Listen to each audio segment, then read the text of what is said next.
Hi, Malachi. Mrs. Mink here. I felt so bad for leaving you with that big cliffhanger.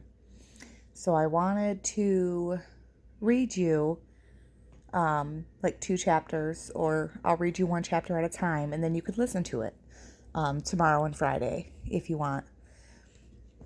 That way you don't forget what's going on. So we are on chapter 19 is where we left off. And you remember I left you on a big cliffhanger where Cassandra just learned that who Nell's mother and father were. So that was a huge deal. We are now in London, 2005. Ruby was late for dinner, but Cassandra didn't mind. The waiter had given her a table by the large glass window, and she was watching harried commuters hoofing their way home. All these people, the stars of lives unfolding quite outside the sphere in which Cassandra's own life took place. They came in waves. There was a bus stop right out front, and across the street, South Kensington Station still wore its pretty coat of Art Nouveau tiles. Every so often, the traffic current swept a wind-blown cluster of people inside the restaurant doors, where they would slide into seats or stand by the brightly lit deli awaiting white cardboard boxes of gourmet food to carry home for dinner. Cassandra rubbed her thumb along the soft, worn edge of the notebook and ran the sentence through her mind once more, wondering whether it would sit more easily this time. Nell's father was Nathaniel Walker. Nathaniel Walker, painter to the royals, had been Nell's father, Cassandra's great-grandfather. No, the truth still fitted like someone else's glove, just as it had when she'd first uncovered it that first afternoon. She'd been sitting on the bench by the Thames, decoding Nell's scrawled account of her visit to the Battersea house in which Eliza Makepeace had been born, the Tate Gallery where Nathaniel Walker's portraits were on display. The breeze had picked up, skimming the river's surface and racing up the banks, and Cassandra had been about to leave when something drew her eye to the particularly scratchy passage on the facing page, an underlined sentence that read, "Rose Montriquet was my mother. I recognized her portrait, and I remembered her." An arrow, then, and Cassandra's attention leaped ahead to the title of a book, Who Was Who, under which was printed a hasty list of bullet points. Rose Montriquet married Nathaniel Walker, painter, 1908. One daughter, Ivory Walker, born sometime after 1909, ? Check. Scarlet fever, ? Rose and Nathaniel both killed 1913. Train crash. A.S. Gill, same year I disappeared. Link? ? A piece of loose paper had been folded into the margins of the notebook, a photocopy taken from a book called Great Rail Disasters of the Steam Age. Cassandra pulled it out again now. The paper was thin and the text faded, but it was blessedly unmarked by the mold spots that were busy devouring the rest of the book. The title at the top read, The A.S. Gill Railway Tragedy. As bistro noise hummed warmly around her, Cassandra scanned once more through the brief but enthusiastic account. In the dark and early hours of the 2nd of September 1913, two Midland Railways trains left Carlisle Station en route for London, all those aboard unaware that they were being spirited towards a scene of utter devastation. It was a steep line, traversing as it did the peaks and troughs of the rolling northern landscape, and the trains were hopelessly underpowered. Two facts conspired to drive the trains to their destruction that night. Their engines were smaller than was recommended for the line's steep gradients, and each had been supplied with poorly screened coal, full of slack that prevented it from burning efficiently. After departing from Carlisle at 1:35 a.m., the first train labored to reach the A.S. summit The steam pressure began to plummet and the train ground to a halt. One can imagine the passengers would have been surprised by the train's sudden halt so soon after leaving the station, but not unduly alarmed. After all, they were in safe hands. The guard had reassured them that they'd only be sitting still a few minutes and then they'd be on their way again. Indeed, the guard's certainty that the wait would be short was one of the fatal errors made that night. Conventional railway protocol suggests that if he'd known how long it would take for the driver and firemen to clean the grate and rebuild the steam pressure, he'd have laid some dementors or carried a lantern down the line to signal to any oncoming trains.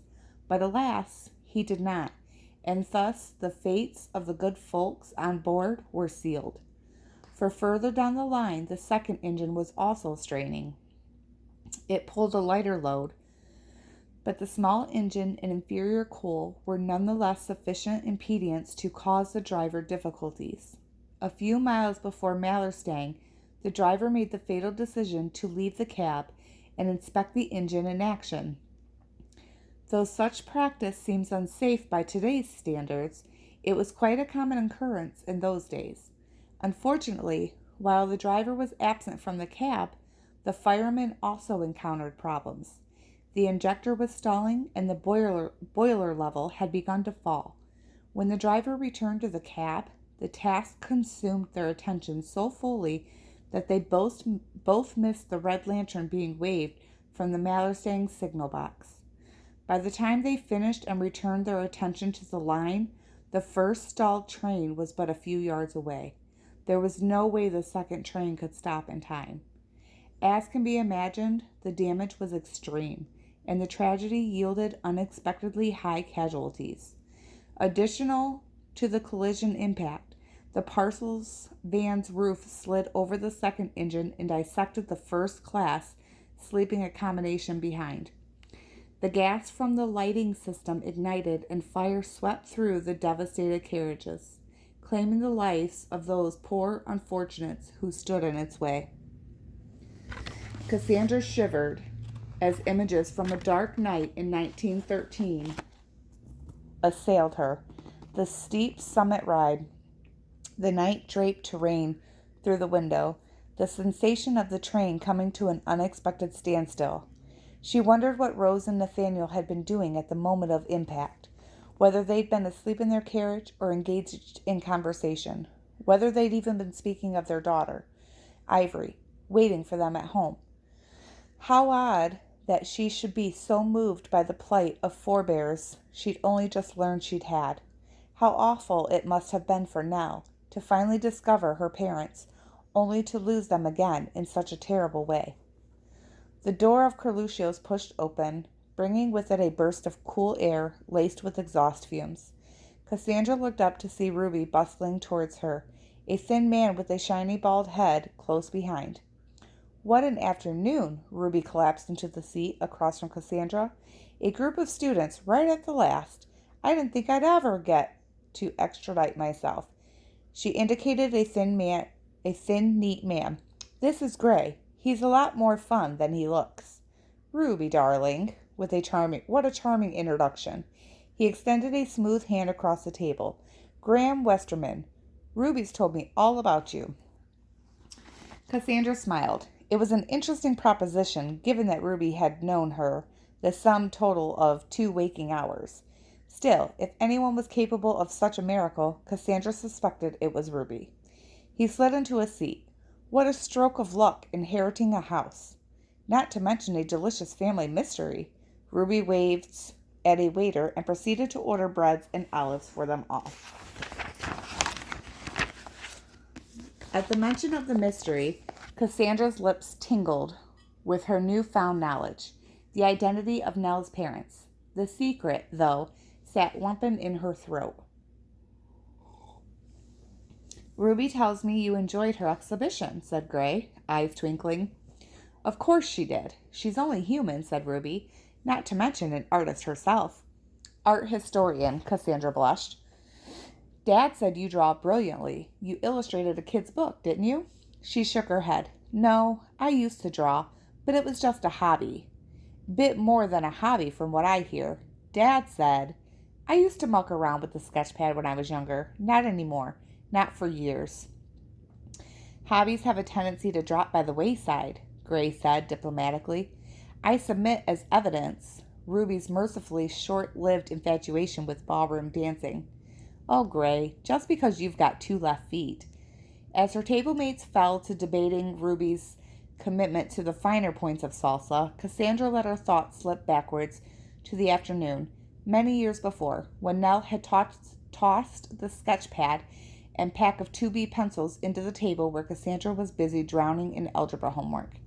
She'd been living with her grandmother for just over a year, had started high school, and was having as much trouble making friends as she was making equations balance. I don't know how to draw, she'd said, surprised and unsure. Unexpected presents had always made her wary.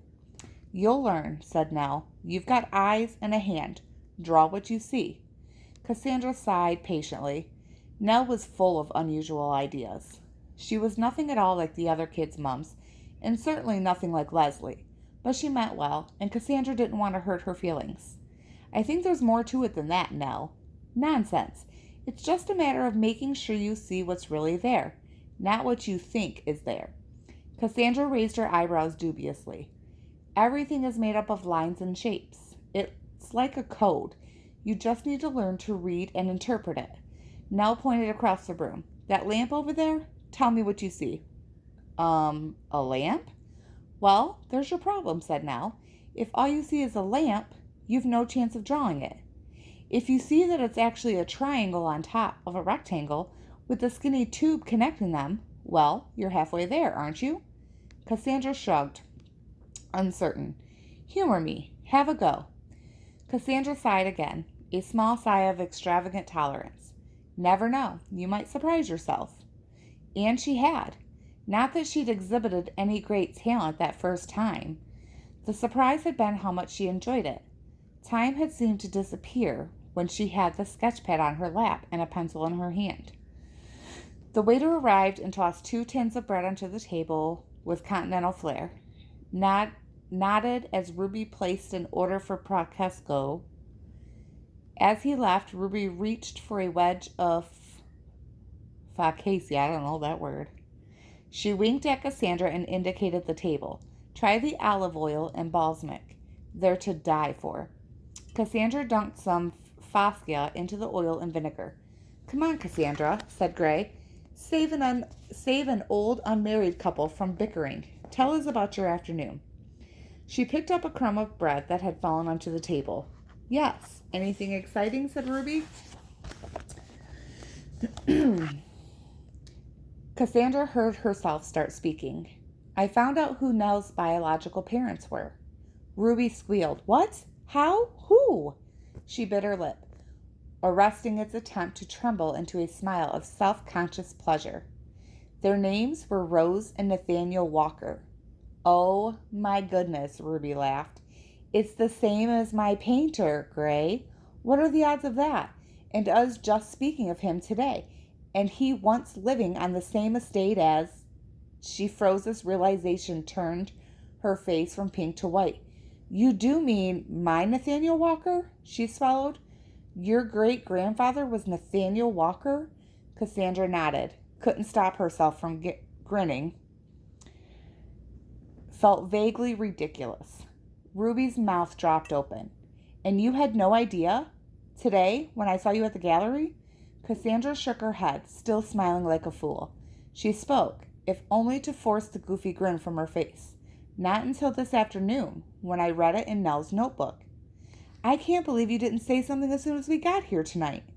With all your talk of salsa, I imagine she didn't have the opportunity, said Gray. Not to mention, Ruby darling, that some people actually like to keep their private life private. Oh, Gray, no one really likes keeping secrets. The only thing that makes a secret fun is knowing that you weren't supposed to tell it. She shook her head at Cassandra. You're related to Nathaniel Walker. Some people have all the bloody luck. It feels a little strange. It's very unexpected. Too right, said Ruby. All those people searching through history in hopes they're related to Winston Bloody Churchill, and Providence drops unexpectedly into your lap in the shape of a famous painter? Cassandra smiled again. Couldn't help it. The waiter reappeared and poured them each a glass of wine. To solving mysteries, said Ruby, holding hers aloft. They clinked glasses and all took a sip. Pardon my ignorance, said Gray. My knowledge of art history isn't what it might be, but if Nathaniel Walker has a daughter who went missing, surely there'd have been a huge search. He held his palms out toward Cassandra. I'm not doubting your grandmother's research, but how on earth did the daughter of a famous artist go missing and no one knew it? Ruby, for once, had no ready answer. She looked to Cassandra. From what I can gather, reading Nell's notebook, all the records say Ivory Walker died when she was 4, the same age Nell was when she turned up in Australia. Ruby rubbed her hands together. You think she was kidnapped, and whoever did it made it look like she had died? How completely thrilling. So who was it?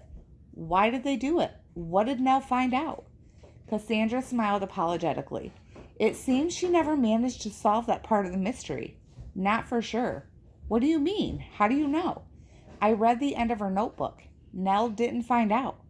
She must have found something, though. Formed a theory? Ruby's desperation was palpable.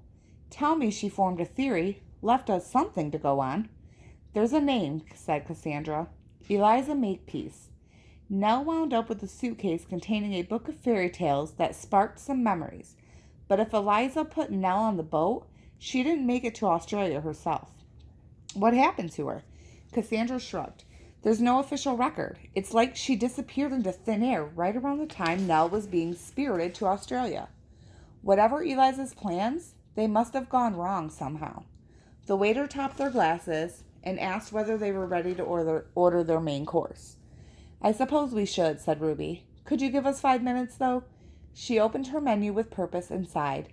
It's all tremendously exciting. To think, tomorrow you're off to Cornwall to see your secret cottage. How can you bear it? Are you staying in the cottage itself? Said Gray. Cassandra shook her head. The lawyer who's been holding the key said it's not really habitable. I've made a reservation at a nearby hotel, the Blackhurst Hotel. It's the house where the Montrecat family used to live. Nell's family. Your family, said Ruby. Yes, Cassandra hadn't thought of that. Now her lips were at it again, acting against her wishes to form a trembling smile. Ruby shivered theatrically. I'm completely envious. I'd give anything for a mystery like that in my family's past. Something exciting to unravel. I do feel quite excited. It started to haunt me, I think. I keep seeing that little girl, little Nell, plucked from her family, sitting alone on the wharf. I can't get her out of my head. I'd love to know what really happened, how she wound up on the other side of the world all alone. Cassandra felt self-conscious suddenly, realized she'd been doing a lot of talking. It's silly, I suppose. Not at all. I think it's completely understandable. And something in the sympathetic quality of Ruby's tone made Cassandra's skin cool. She knew what was coming. Her stomach tightened and her mind grasped for words to change the subject. But she wasn't fast enough. There can't be much worse than losing a child, came Ruby's kind voice, her words cracking the thin protective shell of Cassandra's grief so that Leo's face, his smell, his 2-year-old laugh slipped free.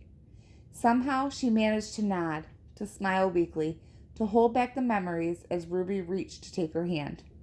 After what happened to your little boy, it's no wonder you're so intent on discovering your grandmother's past. Ruby gave a little squeeze. Makes perfect sense to me. You lost a child, and now you hope to find one.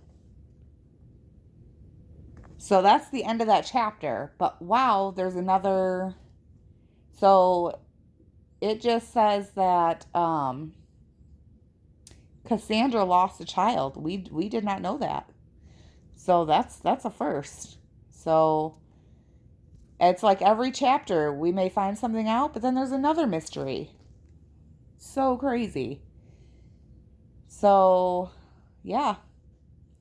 So I hope you enjoy this chapter, and I want you to think about the chapter and see if you can connect any more pieces together. And then I will make another video for chapter 20, and it'll be in London, 1900. Have a good day.